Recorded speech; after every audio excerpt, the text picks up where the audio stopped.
It is a paradox, Dr. DD. I hear Ashwathama is a Chiranjeevi who wants to die but cannot die, so he's in this confused situation. Okay, I will tell you about this. See, in the Mahabharata war, once Duryodhana was defeated, then Guru Drona's son Ashwathama was one of the very few warriors who were remaining alive after the Mahabharata war. He wanted to take a revenge against the Pandavas.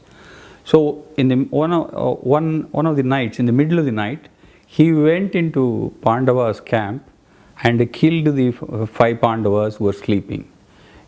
It was tactically executed, but there was a fatal flaw in that, because he came out after killing them and then he saw the actual Pandavas coming in. Then he realized the people whom he killed were Pandava's son and they were not Pandavas. Then after sighting the Pandavas, he got enraged. He wanted to kill them again. So he initiated the so-called Brahmastra, the mother of all missiles. By initiating the voice command, in your modern language, you will understand Siri and things like that. So he initiated with his own voice command. And when he initiates this Brahmastra, Arjuna again he retaliated by initiating Brahmastra from his side. And Mahabharata was written by Vedavyasa. So Vedavyasa could, if it is allowed as it is, there will be a collusion and it will be a catastrophe for the whole world. So with the prayers of Vedavyasa, the collision was avoided, and he ordered both of them to withdraw the Brahmastra. So for withdrawing the Brahmastra, that is what is called as an exit voice command, to talk your language, which Arjuna knew, but Ashwathama did not know about the exit voice command. When somebody cannot withdraw his Brahmastra, then he can be given an option of redirecting this astra towards any particular object so that the purpose will be resolved. While this option was given to Ashwathama, who did not know how to exit this, but what he did was, he redirected it towards Abhimanyu's wife who was carrying the child. So his intention was to destroy the lineage of Pandavas. Looking at this, Lord Krishna got enraged and he cursed Ashwathama that he will live forever till the end of Kali Yuga, but he will always be wanting to die, but he cannot die.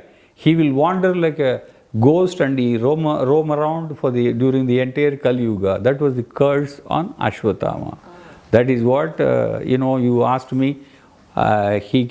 He wants to die, but he will not die. We call him as a negative Chiranjeevi. He will live forever, but with all the limitations. Oh, okay. So, was he cited anywhere? Sightings, yes, there have been left, right, and center, as they say. Look, there's a reasonably credible sort of sighting, or some of the more credible stories are like, there's a doctor in Madhya Pradesh. Ashwathama was supposed to have a festering wound right up here. Oh, okay. Right up here, a festering wound, and this doctor is supposed to have treated him for 5, 6, 7 years, no change in his state, and then one fine day, he disappeared. The doctor then claimed that, I might have been treating Ashwathama. So that is one of the more credible sort of educated people. Really? Yeah. I mean, it feels like it's a story that's hard to believe. Are you making this up, or? Look, I mean, it was reported, and the source is a reasonably credible one. So, yes, I cannot vouch for it, but yes, it's a credible story. It's a sighting as such. There's also one temple in Burhanpur. It's a Shiva temple, really old temple. Mm-hmm. And on specific days, a certain devotee comes in and, he puts an offering onto the Shivling. And that devotee, it seems, has been coming since ages. The oldest of the villagers say that, he's been coming like that since whenever they knew. Oh. So, it's been X number of years and he's always coming on time, on specified days, and he's been doing that.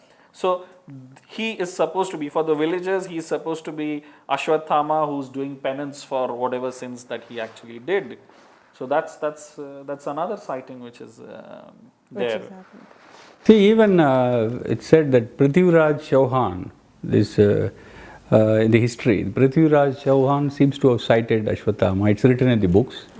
Also in the 14th and 15th century, there is a person from in the Kannada region, today's Bangalore. He used to recite Mahabharata.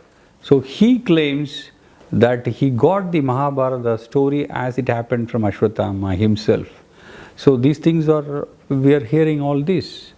So I don't know whether you will cite Ashwatthama one day in the Himalayas. Well, I certainly hope I meet Ashwatthama during my next visit to the Himalayas. I've got a few questions I want to ask him. But Ashwatthama lost his memory.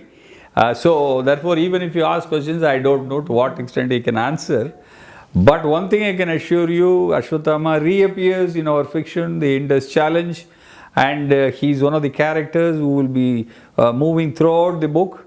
And you can ask a lot of questions through this character. So would he be a villain or is he a positive character? Good question, but I still I would like you to buy the book and read it for yourself. So it's soon December last week. It's already listed in Amazon and all that. It's to facilitating the millennials like you. All online bookstores will carry this, and please buy the book. The answers will all be yours. So you and Paddy are going to make me read the whole book. That's the long and short of it. We are trying to. We are trying to improve you.